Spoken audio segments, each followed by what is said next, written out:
নমস্কার, welcome to first news. আমি অর্ঘ্য মিত্র। পাকিস্তান এই মুহূর্তে ভারতের সঙ্গে একটা স্মল স্কেলের যুদ্ধ চাইছে, আর তার একটা স্পষ্ট প্রমাণ আমরা সম্প্রতি পেলাম যখন ভারত ইন্ডাস ওয়াটার ট্রিটি সাময়িকভাবে সাসপেন্ড করলো। ট্রিটি ভাঙা হয়নি, আবারও বলছি সাসপেন্ড করা হয়েছে, যেটা ভবিষ্যতে রিইনস্টেট করা যেতে পারে। কিন্তু পাকিস্তানের মন্ত্রীরা ইতিমধ্যে বলছেন এটা একটা ওয়াটার ওয়ারফেয়ার যা ভারত শুরু করেছে। আর পাকিস্তান অকুপাইড কাশ্মীর, যেটা পাকিস্তান ইনলিগাল ভাবে দখল করে রেখেছে, ওখানে ওরা একটা পাপেট প্রাইম মিনিস্টার বসিয়েছে। ওকে প্রাইম মিনিস্টার বলা হয়, কিন্তু সে পাকিস্তান গভর্নমেন্টেরই পুতুল। পাকিস্তান তাকে দিয়ে একটা স্টেটমেন্ট দিয়েছে। সে লোকটা ওপেনলি বলেছে ভারতকে এর কিমাত চুকানি হোগি। সে বলছে যে কিমাত চুকাতে হবে কাশ্মীর থেকে দিল্লি পর্যন্ত।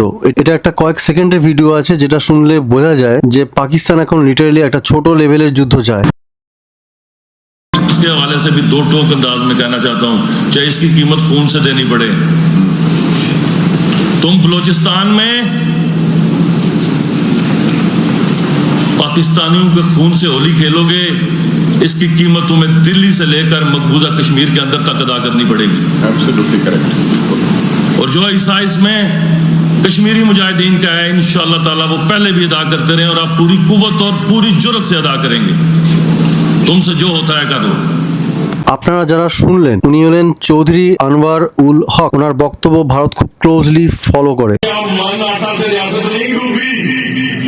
तो इंशाअल्लाह ताला यहाँ जाति कल्चर वापस लाने के लिए भी जितना मुसाहिदा में रियासत फराहम करेगी।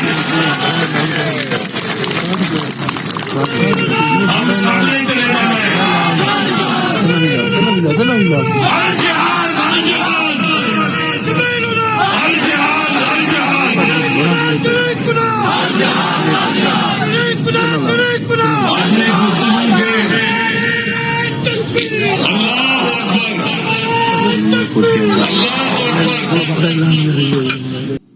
नरेंद्र मोदी, अगर मकबूजा कश्मीर में आग और खून की होली और ये इंसानियत के साथ तजलील का नंगा नाच बंद न हुआ तो ये किसी तौर मुमकिन नहीं है कि बात सियासी अखलाकी सफारती हमायत से आगे ना बढ़ेगी। किसी तौर पे भी आजाद कश्मीर के नौजवान को अपनी माओं बहनों बेटियों के आंचल के तहफ्फुज के लिए खूनी लकीर को अबूर करने से मैं क्या कोई भी कुव्वत नहीं रोक पाएगी।